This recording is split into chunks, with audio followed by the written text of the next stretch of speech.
shit.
Yeah.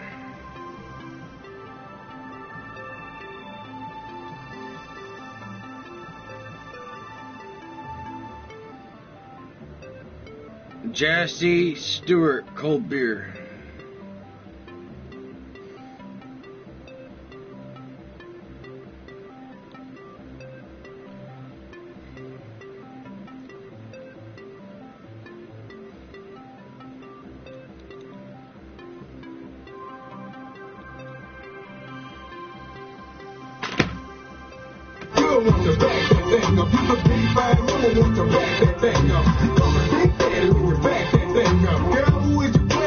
Do you have to play that every time you fall off? Back this thing up. Still in motion, makes me start choking swan. Sit by the ocean, I spent my last buck on a bottle of whiskey. Drunk and broke, yeah, I did some pretty bad shit when I went outside. When I went to go get the vodka,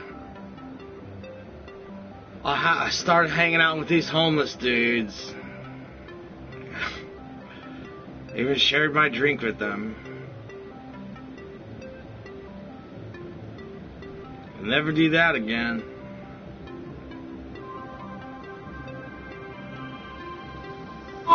surrender. I'm going, gonna let go. I know. I think maybe my vodka might have hepatitis. Not really sure. I have tried to burn it, burn off the germs.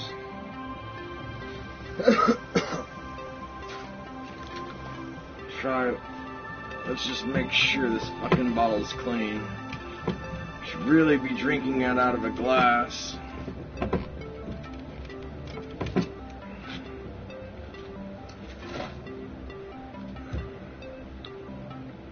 I'm going, I do know one thing, and think that it's true wherever I go. I'm gonna need you, we just can't let each other go now. We're too close to ever slow down. The only one who keeps my chin up when you touch my lips. We're like two dogs stuck cold, cold here. Don't you ever worry, I am right here. Never live without you. Don't care what I amount to. Oh, fucking not cold, cold beer. Don't you ever worry, I'm right here. Without you.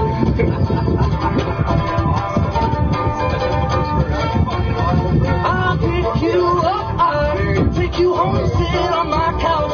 Turn off my phone, 'cause I love your taste, love your smell.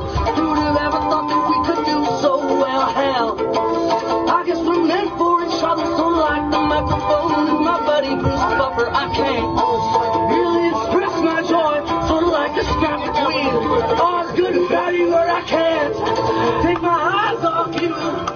Went to rehab, thought that I lost you, but now we're back together with a vengeance. Must be my little Irish descendants. It feels pretty good to get this off my chest, even though people saying Jesse's obsessed. Well, maybe I have, maybe you're right. One thing that I know, it was love at first sight. Yeah, cold, cold beer. Don't you ever worry, I'm right here. I can never live without you. I wouldn't even want to. Cold, cold beer. Don't you ever worry, I'm right here. Never live without you. You don't care what I amount to. One more verse. At least there was more instruments so I can use solo, but I'm not gonna write.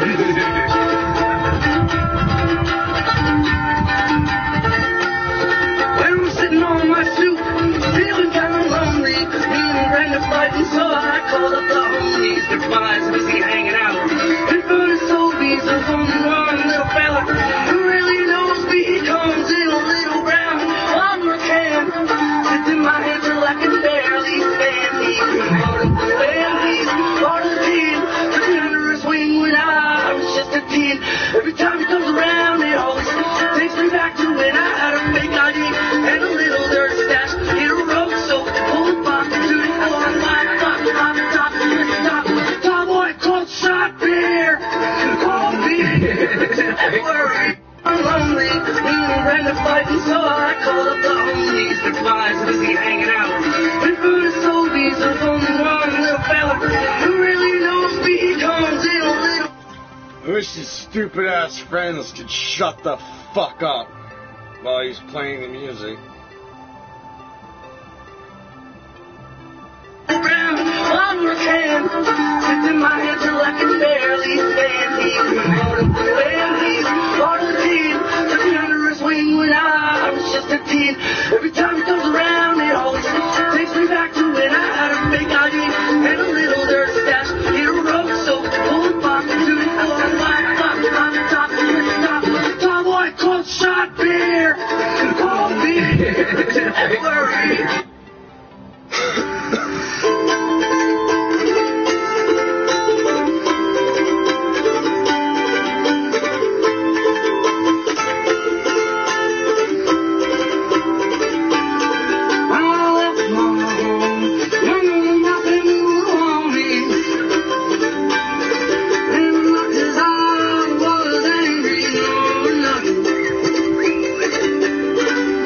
All I could see was the light.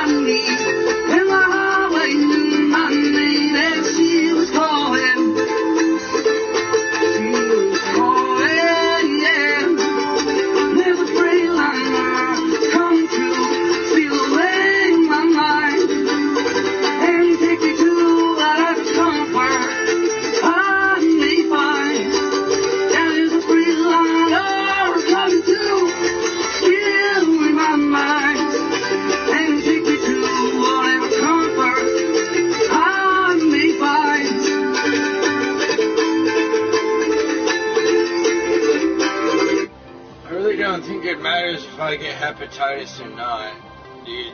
I'm already hurting pretty bad. I can't even take a full fucking breath.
Alright, you guys want to know where I've been?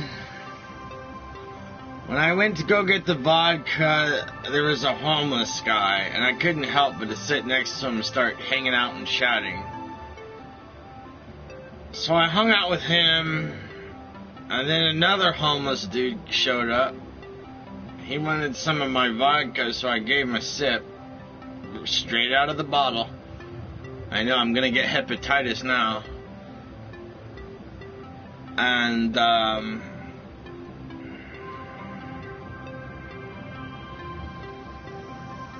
he had methamphetamine on him.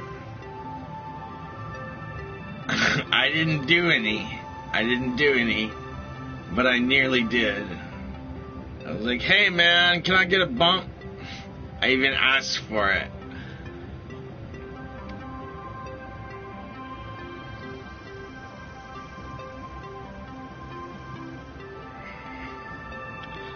I didn't do any.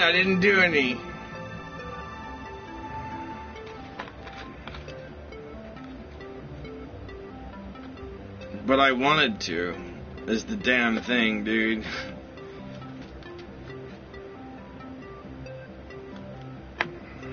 I wanted to. I wanted to, like, lick my pinky and dip it in a sack and then snort that shit.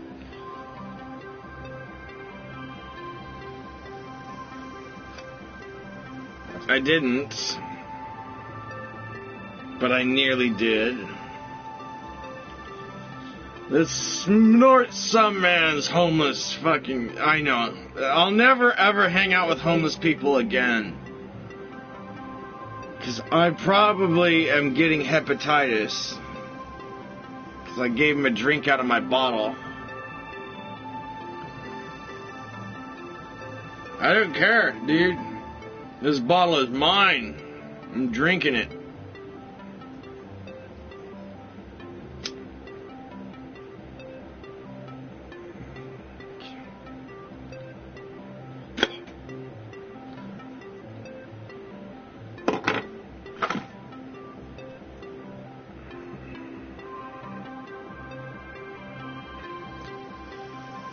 Yeah, I'm not proud of that.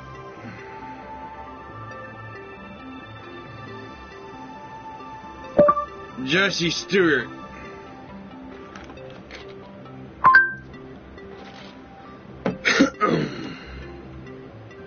Yeah, I fucked up pretty bad.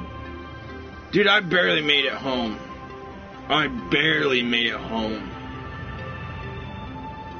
Because I sat there and I drank with him. I was staggering my ass off on the way home. I barely made it.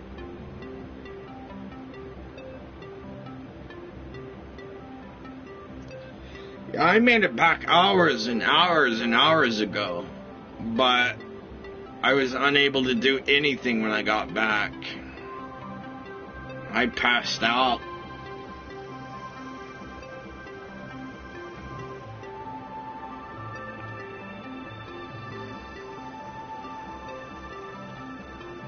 I couldn't do shit.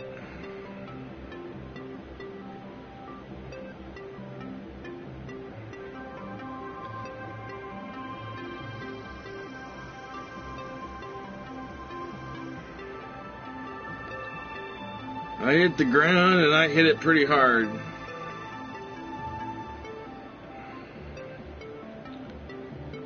Motherfucker.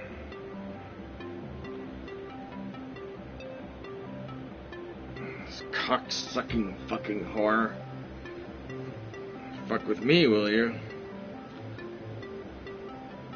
Jesse Stewart.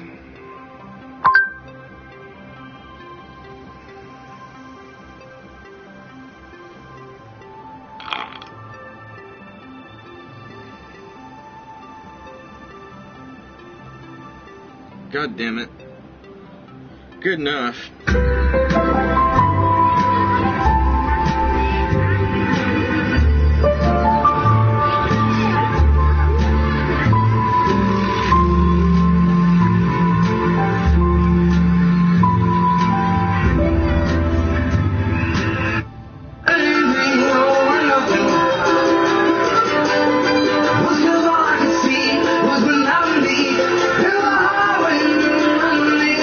She was calling.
wop wop.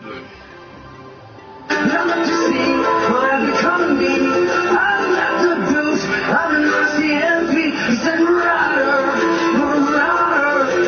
don't you even bother. Marauder, you ain't welcome in this town. Marauder, don't you even bother. There ain't nothing here but a grapefruit vines.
Yes, when I went to the store, I got a pack of cigarettes, a bottle of vodka, and some wine.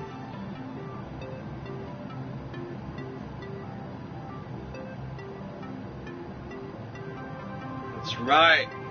Wine, vodka, and cigarettes. Now the wine is going down really well. It always does, because I mix it with water.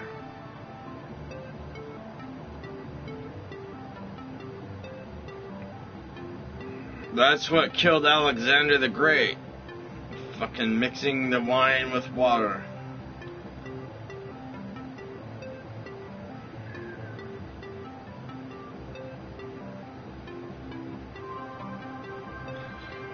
Alexander the Great is old as fuck. He was before Jesus Christ.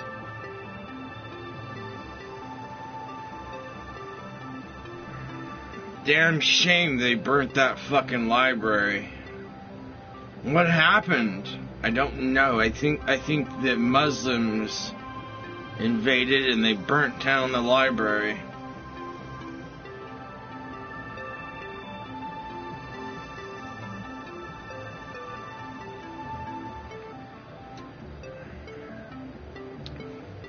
Which is a damn shame, because the Library of Alexandria held a lot of knowledge. It used to. They saved some of it, but most of it died.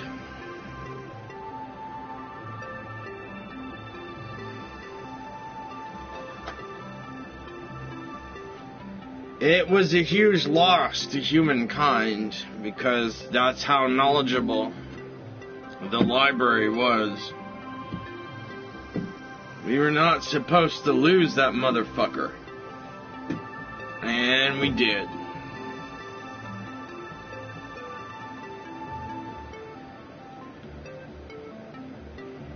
Unfortunately.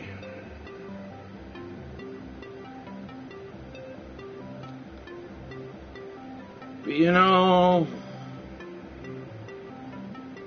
I wish I could look up on the brighter side, but there is no brighter side when it comes to that.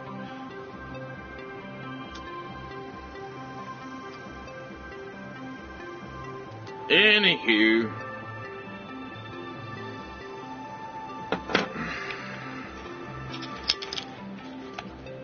more music, maestro.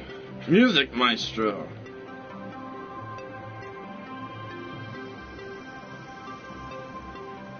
Look at Sunburn! And stand by. Alright, ready? Tastes like pancakes.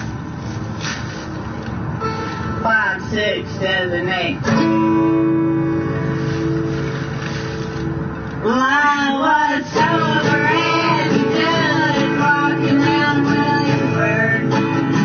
Now they ought to rename this place Rochester Soderbergh. 'Cause I've been drinking with the homos and they say that they ain't homos, but they look like one to me. I got 25 bucks to blow in Rochester Soderbergh. Yeah, that's 5 drinks, 5 by 5, and don't leave a tip. Yeah, that's ice and that's vodka and soda. Don't put no bullshit in it. Just now starting to get right in Rochester Soderbergh. Well, my brain is feeling Michelle, if you can hear me, and I don't think you can, I don't think you're listening or watching, told my mom about your aunt. How you held her hand while she died.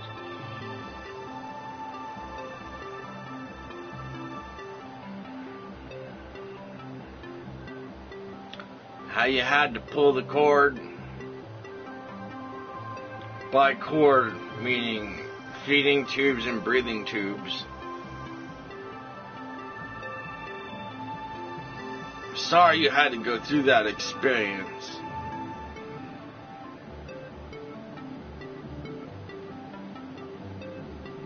I can't imagine how bad that something like that would be.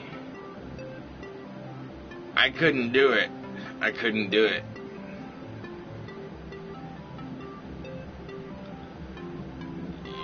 I couldn't do it.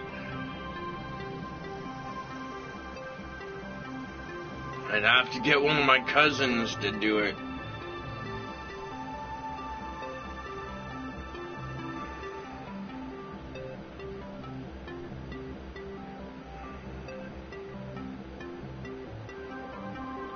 I don't know if Kathy could do it.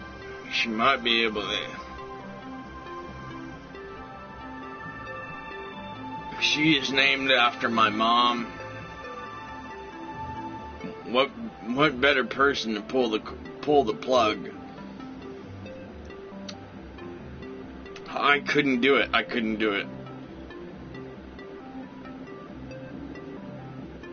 I know right now I can't do it. Pulling the cord on my mom. Oh my God. I couldn't do it. I can't do it. Have someone else do it, because I can't. I love my mom.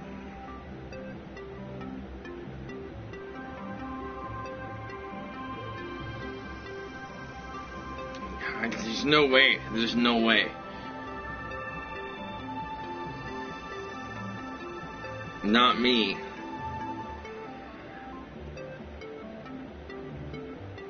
You're crazy, Vegas. Don't say yo.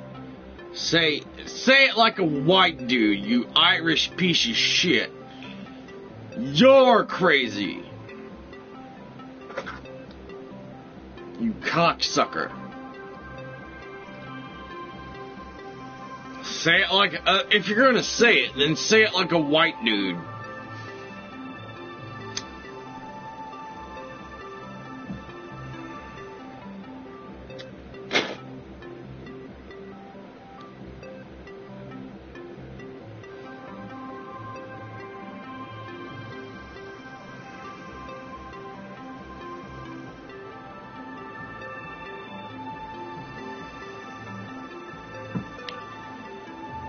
How's this then? You're crazy. I could be black though. Oh, I love you, Laura. Who wants to suck off Laura? We all want to suck off Laura, don't we?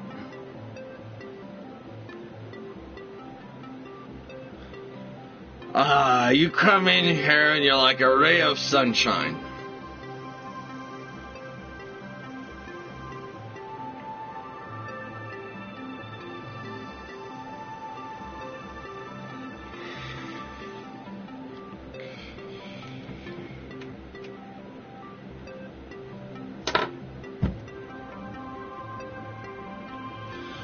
No sucky sucky. Yeah, you don't want me to suck your dick. I've got too many whiskers. Same thing goes for you. Don't suck my cock. You've got too many whiskers.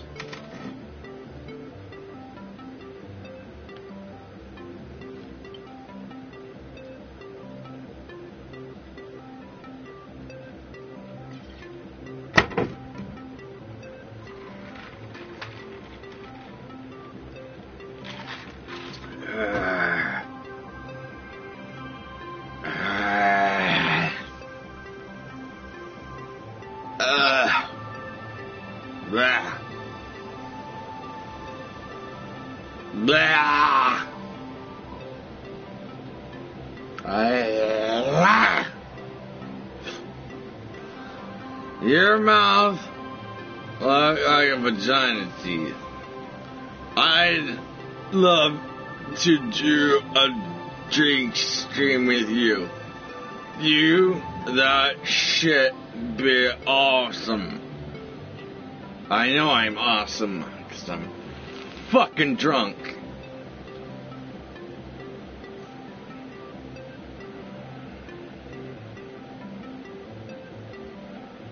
What did he say? What did you say to me, Kermit? I'll kill you. Say it again.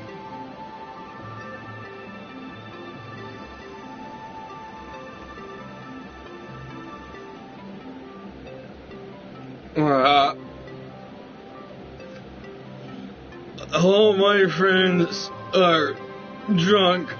I'm cool with that.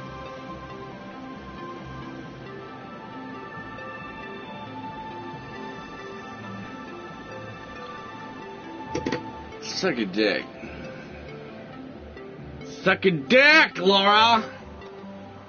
You're a fucking tranny.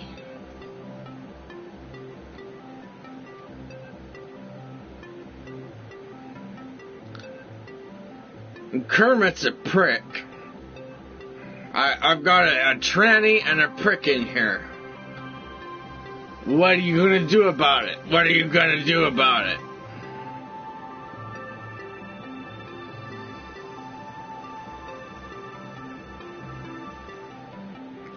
That's right. Laura Croft is a tranny.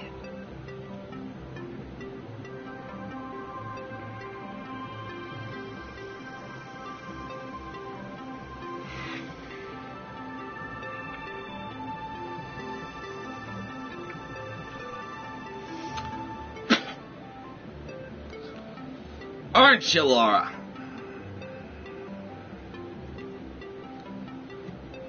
He knows he's a tranny. I don't need to tell him.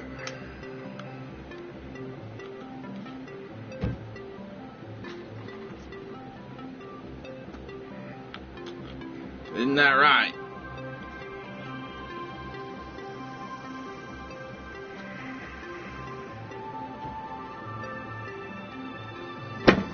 I'm fucked up as hell.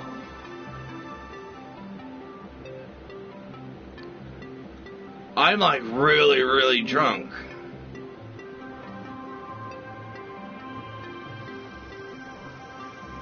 Do you know how drunk I am?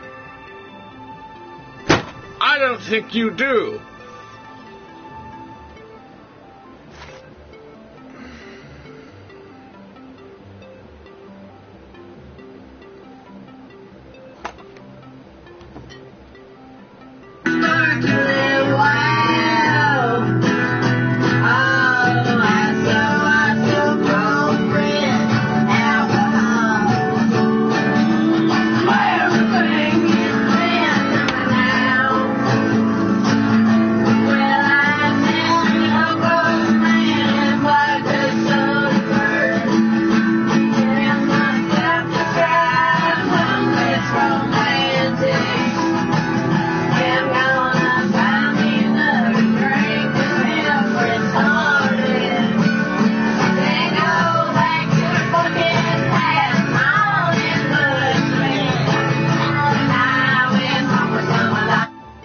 I'm so drunk I need to stop guzzling it. I'm gonna start putting it up my ass. I'm gonna start putting it up my ass. I'm gonna take this vodka bottle and I'm gonna butt chug it. I'm gonna butt chug it. Yeah. Oh yeah, he has some kind of cold soul. And that's fine, and every song about love. Oh yeah, I'm happy to be alive. I flew up across the young black divide, just Soderbergh. All the bartenders, they're all hate my fucking guts. I'm just trying to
Okay, let's do it good this time. One, two, ready, go. Well, I was 9 years old wearing my sports team sweatshirt. I walked into the store, said I bought this here candy bar when I was here before. And the cashier lady looked me dead in the eye, said, "You're a lucky man." And in countries not as cool as this, they would have chopped off your hand. Where it's an eye for an eye and a tooth for a tooth. I'm gonna verify God's honest truth. Learning life's lessons the hard way.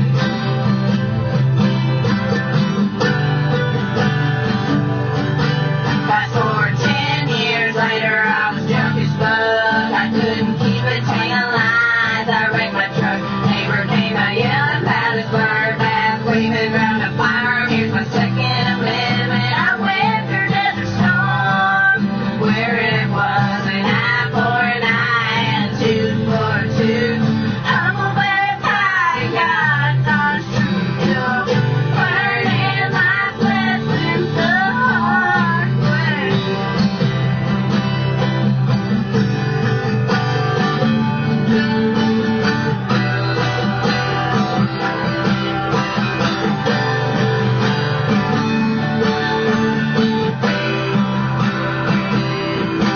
Well, I was 35, no longer a child, demonstrating my freedoms at the protest around there.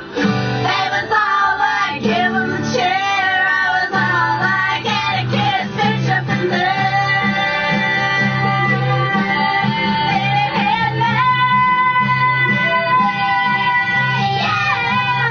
Don't have to be an eye for an eye or a tooth for a tooth. I'm gonna verify God's honest truth. Learning life's lessons the hard way. Yeah,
No nigger shit.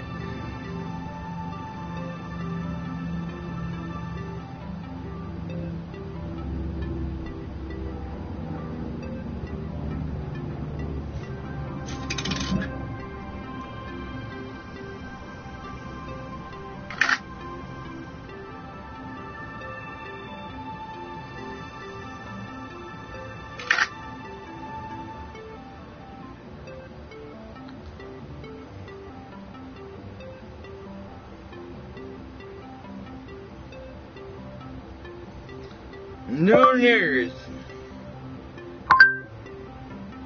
Golden State Warriors will play San Antonio Spurs tomorrow at 12. No niggers.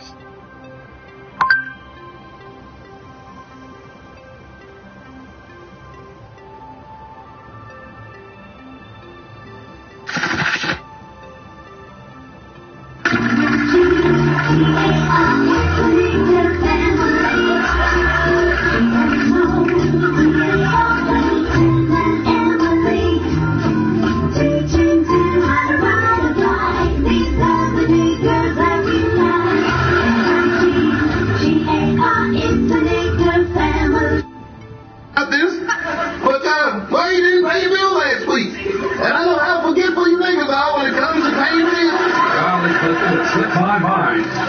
There you go. Sorry about that. Oh, nigga, please. Nigga, please.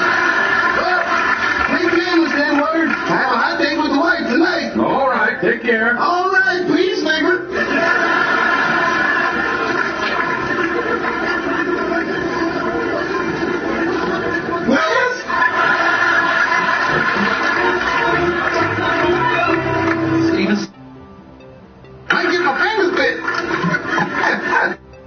Name, Timmy Nigger. Oh, of course. That nigger. He's a very good athlete and so well-spoken. That family's going places. I mean, we're rich. They're nigger rich. Morning, niggas. Why, it's listed on our color book, man.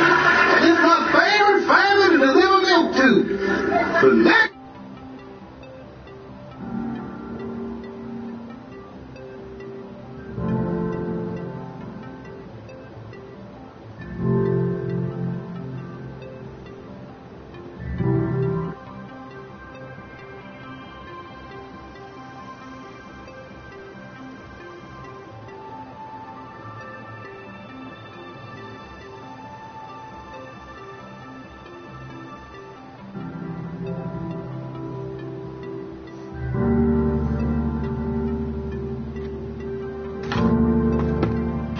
As one lives in time and becomes more and more conscious of time, we tend more and more to pursue the future, as I said a little while ago. And as we pursue the future, present time becomes more and more unsatisfactory, and we feel that we have to chase our happiness at greater and greater speeds. I was talking the other day to a college president who said, you know, I'm so busy now that I'm going to have to get a helicopter. I said, whatever you do, don't do it. Because if you get it, more will be expected of you. You'll be expected to go to more places faster. And you see, in this whole problem of speed, of getting advantages in life because we can move about rapidly, we forget that speed is only of real advantage to you if you're the only person who has it. Then you can get ahead of other people. But the minute everybody else catches up with you, you're all back where you were, only going much faster and much more nervously. Going, as it were, faster and faster to less and less desirable objectives. We hurry everything we do. We make our products, our houses, our furniture, our clothes, so that they become obsolete quickly. We're in such a hurry to get everything done. We pay attention to the front rather than the back. Who, for example, in this day and age, has time to do anything like this? Here's a piece of Chinese embroidery. Those among you who've ever done any embroidery, some of the ladies, will no doubt recognize that this is a kind of stitch called needlepoint. It's done on a material made up of minute little squares of thread, like a grid or lattice thread. And this work here is so minute that there are 1,024 stitches to the square inch. So well done, furthermore, that if you turn it over and look at the back is almost as neat as the front. You know, ordinarily when you embroider, you take shortcuts around the back and take threads, jumping spaces and tie knots and things of that kind. But here, no hurry. Or take such an ordinary object as a lady's pocketbook. This again is Chinese embroidery work in shaded silk, very patiently done over a padded base underneath so that the figures stand out. And inside it, a little sewing case, which opens up, showing concealed within the place for the scissors, but the most delicate work. But in this day and age, we don't have time for it. Because we are always in a hurry to get things finished. And so the things that we finish weren't worth finishing because they were done so fast. After all, the enjoyment of our world is not really unlike listening to music. We don't play music in order to get somewhere. I mean, if the objective of music were to arrive at a point, say the last bar, the final great crashing chords of the symphony, well then all we'd do would be just hurry up its playing, play it as fast as possible so as to get to the culmination, the end, as soon as possible. Or just cut out the whole symphony and play only the last bars. To be able to enjoy it, we have got to live each moment of the playing and listen to it as if it were the only thing important to listen to. And then if we do that, our time has an entirely different quality. It's represented in a Buddhist saying that spring does not become the summer. There is spring, and then there is summer. Firewood does not turn into ashes. There is first firewood, and then there are ashes. The two stages being, as it were, sufficient by themselves. And this is intended to give the idea of living in a fully concrete present into which you settle in. I mean, the present for most of us is, isn't it, just a hairline on a dial. And the hand goes by it flash, and there's nothing in it, one after another. But here there is an entirely different sense of the present, as something you can settle into. There's a line behind me from a Chinese poet, and it says, literally, day, ditto, in other words, day, day, that is good day. Every day is a good day. And it comes as the last line of this poem.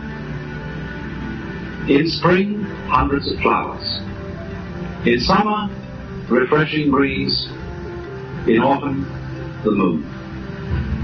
Free your mind from idle thoughts, and for you, every season is a good season, or every day is a good day. And idle thoughts mean illusory thoughts. Thoughts of pursuing a future.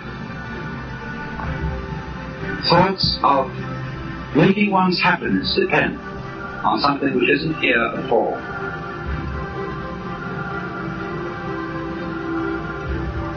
But when one can come to realize that the present is the only place in which you live, and that the past and the future are now no more than useful illusions, still useful, but useful only if one can live in the present, then, as I say, one can settle into full participation with the momentary reality of life as it goes along, just like music. And so in the arts of the Far East, there is reflected a kind of delight in momentariness. One can really consider, for example, this stem of a broken bamboo.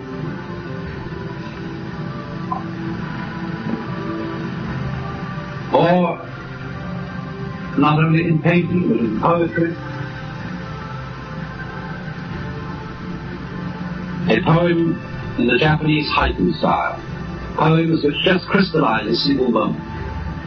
In the dark forest, a berry drops, the sound of the water. Or a painting of a man. You do not deserve to know who this is, Kermit, so I'm not going to tell you. You are a sack of shit. Nothing more.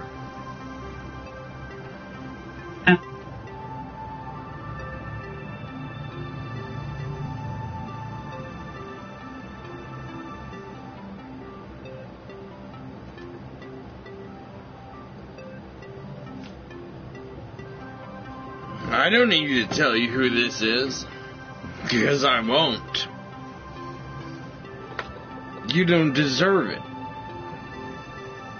because you're a sack of shit. How does it feel to be a sack of shit, Kermit?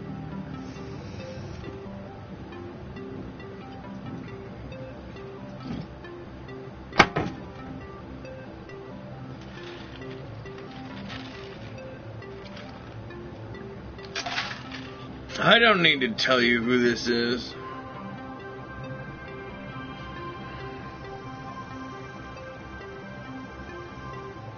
I don't speak to sacks of shit. And you are one of them.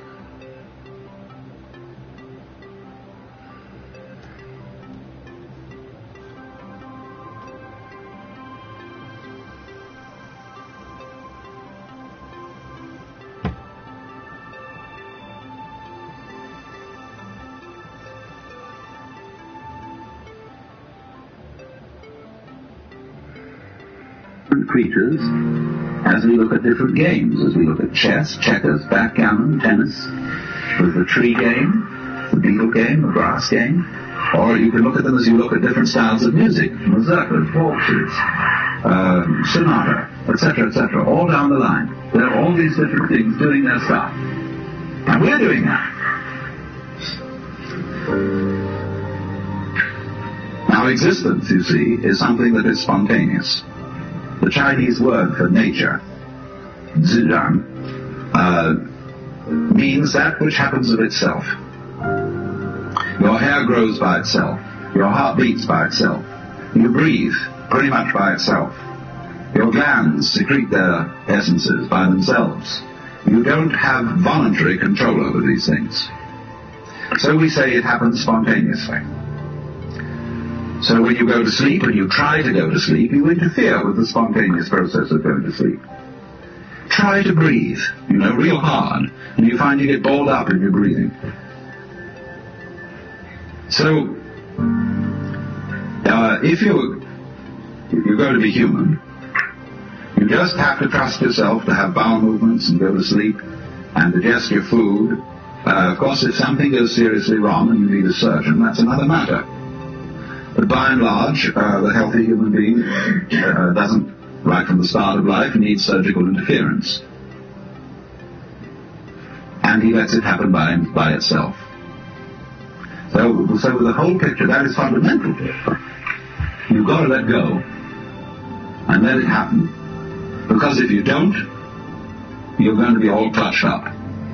You're going to be constantly trying to do what can happen healthily only if you don't try.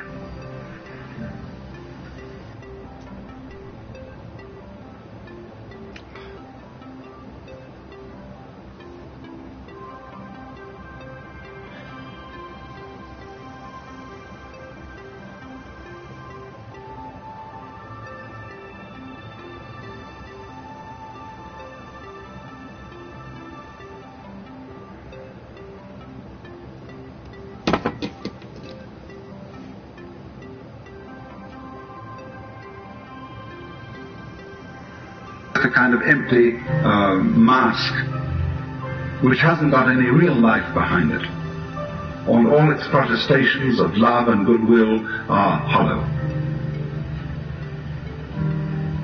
So you see, it is in the most basic, simple situation. A mother has a child. She got it by accident, you know? And she thinks, oh heavens, now I'm all tied up, full of responsibility and so on, I can't stand it. So I really didn't want to have it, and no, I mustn't think that thought. All good mothers naturally love their babies. And so when she gets the baby, she says, darling, I love you, but her milk is sour. And the baby gets the other message. And the baby's mixed up. So, to sum up, what the mystic primarily feels is the divinity, the glory of whatever is. And when we apply that to the moral sphere, what is what one feels genuinely. And this must always be admitted, always allowed. It doesn't mean to say, let me emphasize this, it doesn't mean that we always are therefore compelled to act upon the basis of what we feel.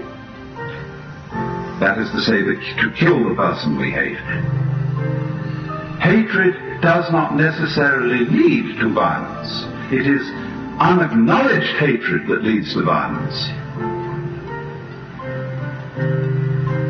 Honest hatred can be expressed in much simpler ways.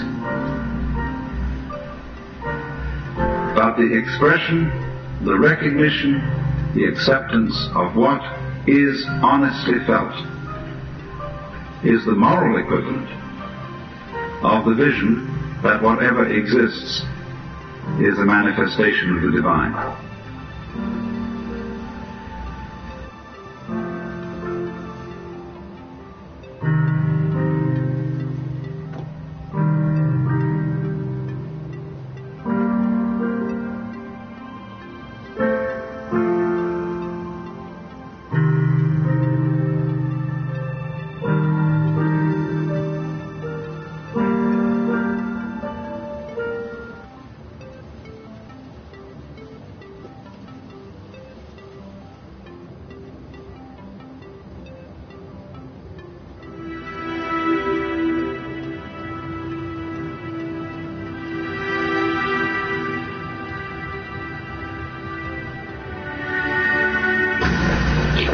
One thing do I teach, O my disciples, suffering and deliverance from suffering. It was in this way that Gautama the Buddha, living in the 6th century BC, gave the gist of his whole teaching. And it's for this reason that many commentators and critics of Buddhism have called it a way of escape, because of its tremendous concern with the problem of human pain as the fundamental problem of life and the means of deliverance from pain. But I believe this is really a very mistaken criticism, because there is nothing that is so much the very essence of suffering as the fear of suffering itself. And if the doctrine of the Buddha were fundamentally based on an obsession to get rid of suffering, it would be a kind of self-contradictory vicious circle. This is very well illustrated by another of those stories which I tell from time to time, where a student came to his master with the question, "It is terribly hot, and how shall we escape the heat?" In other words, this was a symbolic question, asking about the whole problem of the heat of suffering. It is terribly hot, and how shall we escape the heat? And he answered, "Go right down to the bottom of the furnace." "But in the furnace," said the student, "how do we escape the scorching fire?" And the master's final word was, "No further pains will harass him." Now you might say then that the attitude of the Buddhist philosophy to suffering is not at all one of turning away from it, of solving the problem of suffering by turning one's back on it and escaping it. Rather, its whole attitude is that the solution to the problem of human pain, whether it be physical or whether it be moral, is to go right into it. Now, in the Buddha's doctrine, pain or suffering in its most general sense is designated by this word dukkha in Sanskrit. Dukkha is the opposite of sukha. And if you break the word down, du here means what is disagreeable, painful, bitter, and ka means condition. Su means what is sweet. So you might say this is bitterness in contrast with sweetness. And the first proposition of the Buddha's teaching, what is called the first of the Four Noble Truths, is the idea that life as we live it is fundamentally dukkha, fundamentally a kind of chronic frustration. And man's effort is always to get rid of this and go to that. But the basic idea of the Buddha was that if you have this, you must have this because these two contrast with each other. You don't experience this unless you experience this. You don't experience this unless you experience this. So if you go after sweetness, you cannot experience sweetness unless there is always as its background the contrast of bitterness. And therefore, the objective of the Buddha's doctrine was not to get rid of pain and put pleasure in its place, but to go to something else which stands, as it were, transcending these two opposites, above and beyond them, which in Sanskrit is called ananda. That word is usually translated bliss, but in a rather unusual sense. There is a poem, again from the tradition of Chinese Zen, which says, "Under the sword lifted high, there is hell making you tremble. But go straight ahead, and there is the land of bliss."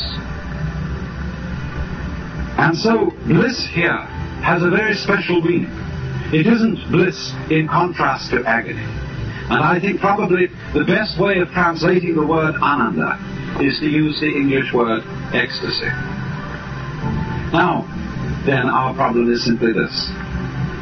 How is it that through a profound going into suffering, that is to say, a profound acceptance of it, there can come out of it some sort of bliss?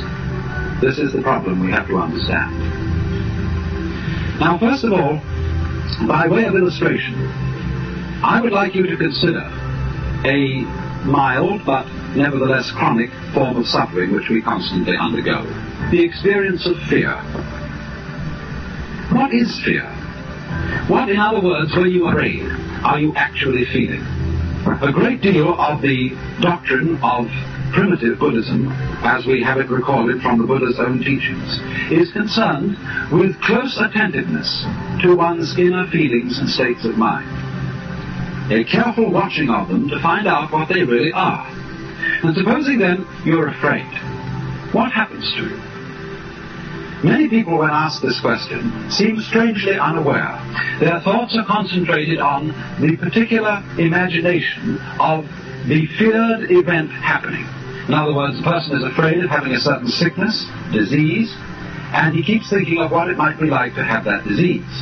But supposing we switch our attention from that and concentrate for a moment on what it simply feels like to be afraid, we find, don't we, that we get a kind of creepy feeling up the spine, we get a sort of sinking or hollow feeling in the pit of the stomach, and a clammy sensation in the palms of our hands. Now, as a matter of fact, that's not really very painful, is it? That's all that's the matter with you, and that's the worst that life can do to you at that moment. Furthermore, notice something else, that when you have what you call fear, you have also precisely the same sensations that you have in a totally opposite situation. When you have what we call shudders or thrills of delight. They are the same shudders, the same trembles, sometimes even the same creepy feeling up the spine, the same sinking feeling in the pit of the stomach, that a very profound, positive emotional experience can excite. So that we find that our feelings depend for their valuation as to whether they be positive or negative, very much as to the context in which they occur. For example, say a father is playing with his boy, and he gives him a slap on the behind. The boy looks around, and if he sees an angry expression on his father's face, he feels hurt. It was painful. But if he sees his father is laughing at him and was just teasing him, it doesn't hurt him at all. And so it is with all our sensations. The way they impress us positively or negatively, as good or bad, depends to a very large extent on the context in which they are set. Take, for example, in a poem like this by the humorous poet Thomas Hood. The poem says, "They went and told the sexton, and the sexton told the bell." Now, it's the same sound told in either case, but its meaning is completely different because of the context in which it occurs. If the second line had said, "and the sexton told the minister," then it would have had the same meaning in both lines. And just as words change their meaning in accordance with their context, so the meaning of what we experience alters contextually. And so it is this, then, that close awareness of our feelings reveals. In the same way, we can say, we weep when we are sad, but we also weep for joy. There are tears of joy and tears of sorrow. Exactly the same tears, exactly the same physical sensation, but what a difference the context makes. And therefore the idea of the Buddha was to become delivered from suffering, not by running away from it, but from looking at the actual concrete reality of what we feel and forgetting the context. Now, of course, this is obviously something quite possible in the milder forms of suffering. But what happens when suffering becomes really acute?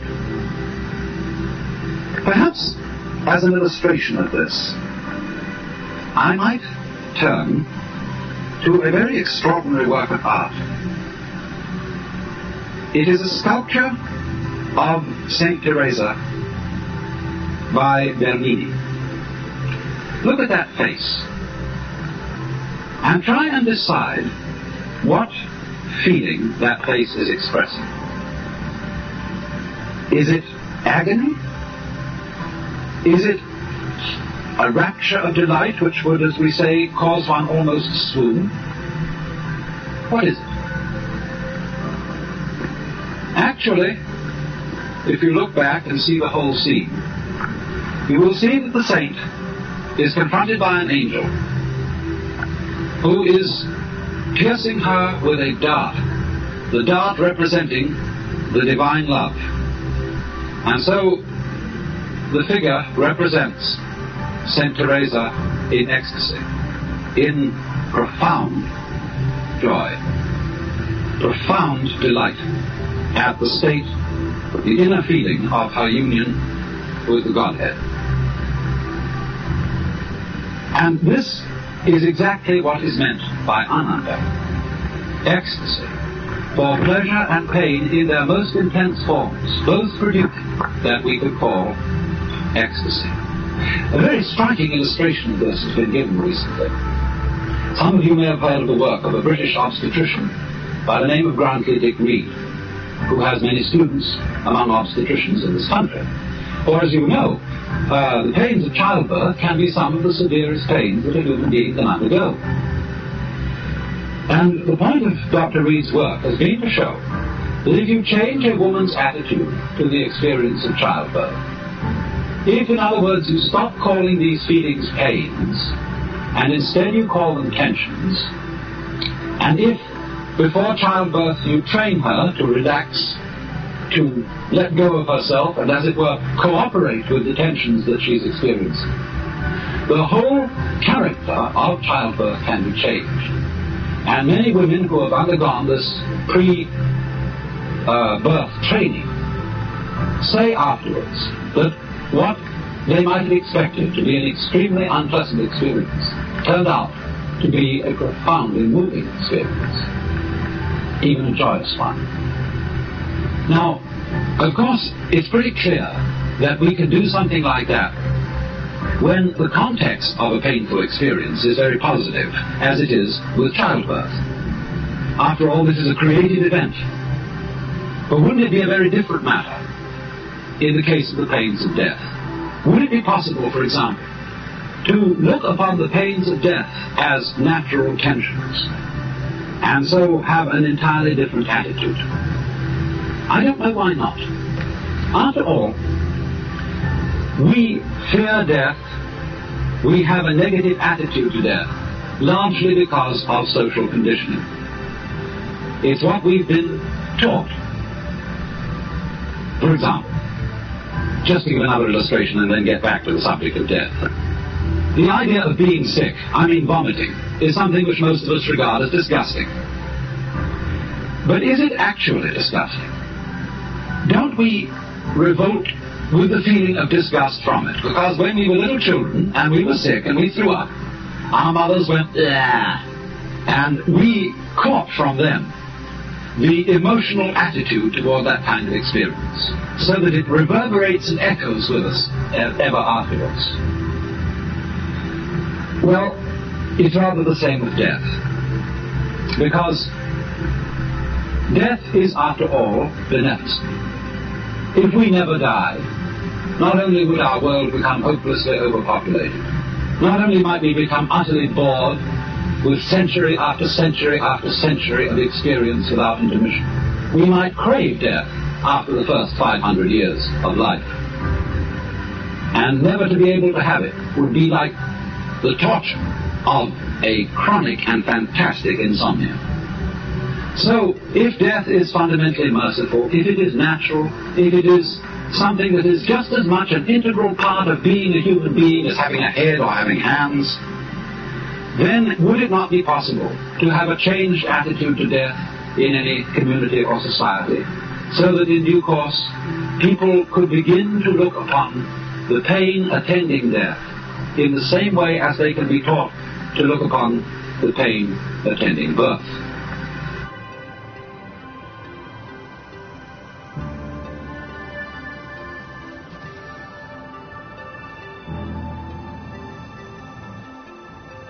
Some of you may have heard of the work of a British obstetrician by the name of Grantley Dick Reed, who has many students among obstetricians in this country.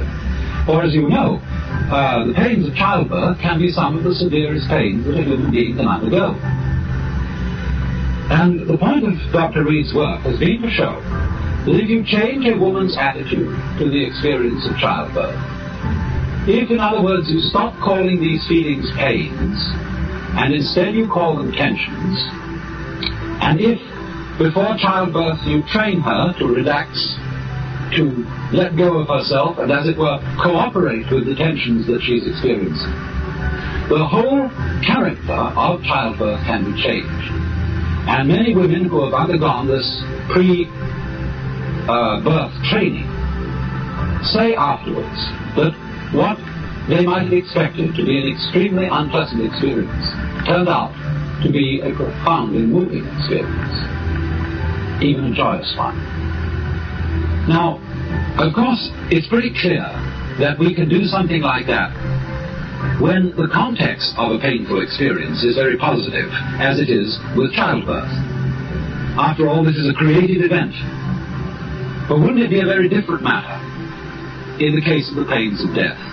Would it be possible, for example, to look upon the pains of death as natural tensions, and so have an entirely different attitude? I don't know why not.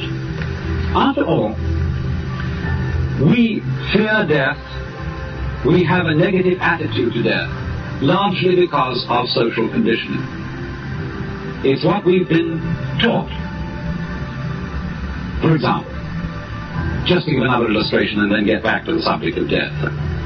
The idea of being sick, I mean vomiting, is something which most of us regard as disgusting. But is it actually disgusting? Don't we revolt with the feeling of disgust from it? Because when we were little children and we were sick and we threw up, our mothers went, "Ugh," and we caught from them the emotional attitude toward that kind of experience, so that it reverberates and echoes with us ever afterwards. Well, it's rather the same with death. Because death is, after all, beneficent. If we never died, not only would our world become hopelessly overpopulated, not only might we become utterly bored with century after century after century of experience without intermission, we might crave death after the first 500 years of life. And never to be able to have it would be like the torture of a chronic and fantastic insomnia. So, if death is fundamentally merciful, if it is natural, if it is something that is just as much an integral part of being a human being as having a head or having hands, then would it not be possible to have a changed attitude to death in any community or society, so that in due course people could begin to look upon the pain attending death in the same way as they can be taught to look upon the pain attending birth?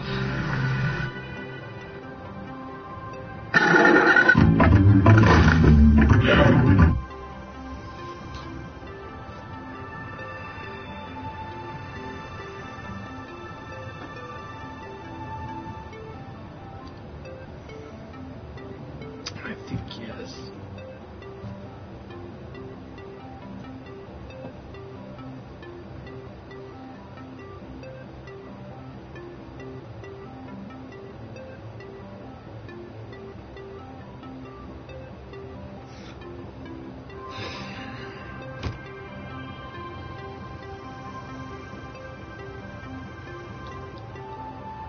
Will want me to start playing Ark again.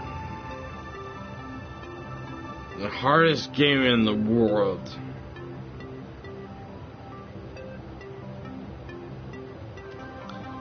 You can't make me do it. I'm not gonna do it.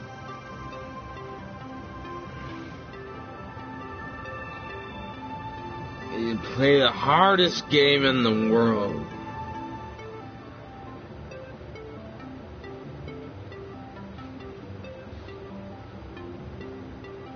Why? Why do you want me to do it?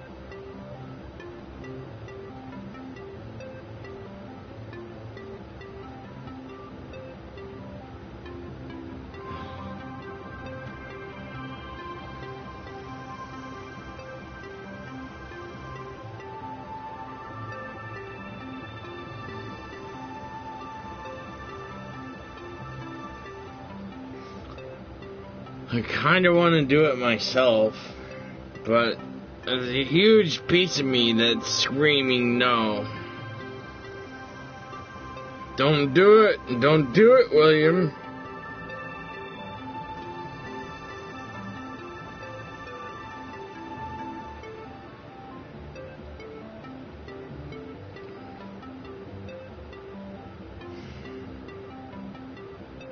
Jelly Jungle fucked up everything.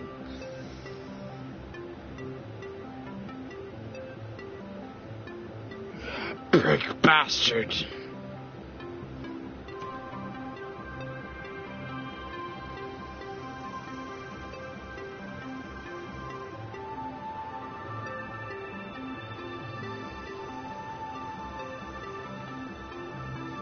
I can't do it. I can't do it. I'm not gonna do it. I'd rather jack off with some fucking sour cream.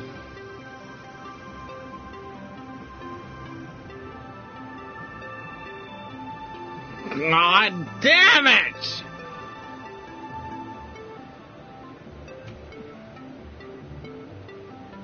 I don't have a choice.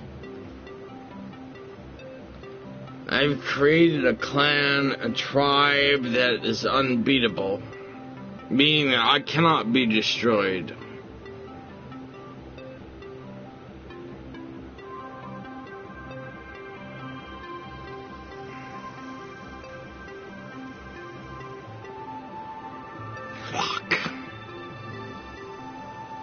Jelly Jungle is second in command, unfortunately.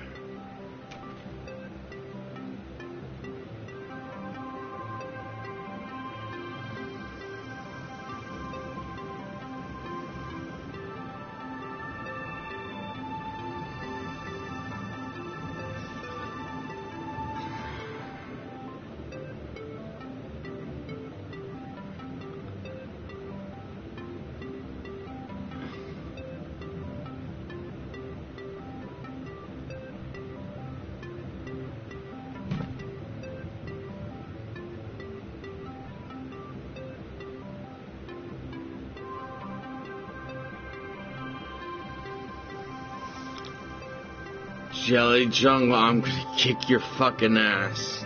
What have you done to me?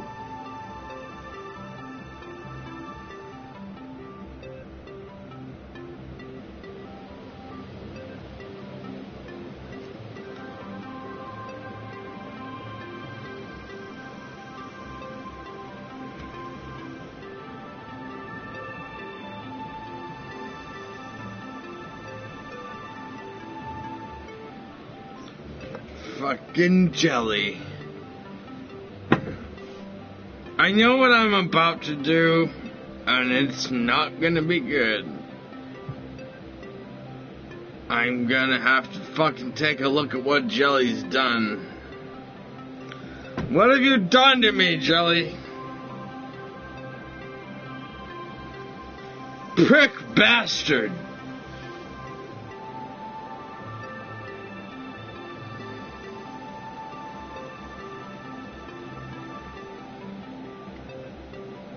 Why?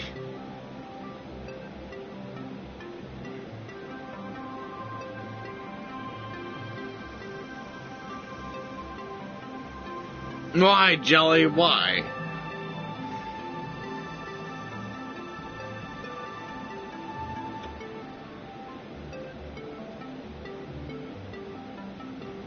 Fuck! I'm sure I've been fucked over. And Jelly has fucked me. I'm sure he has. Ugh, God damn it!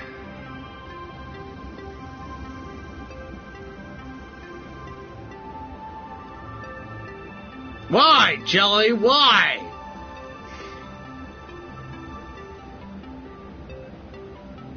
Fuck!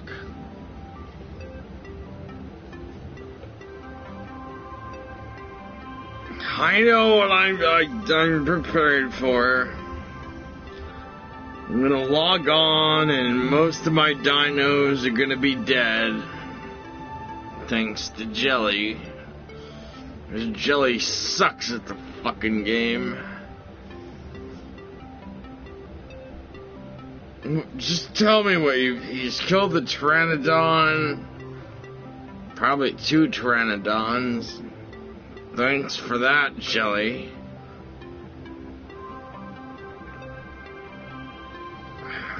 Fuck.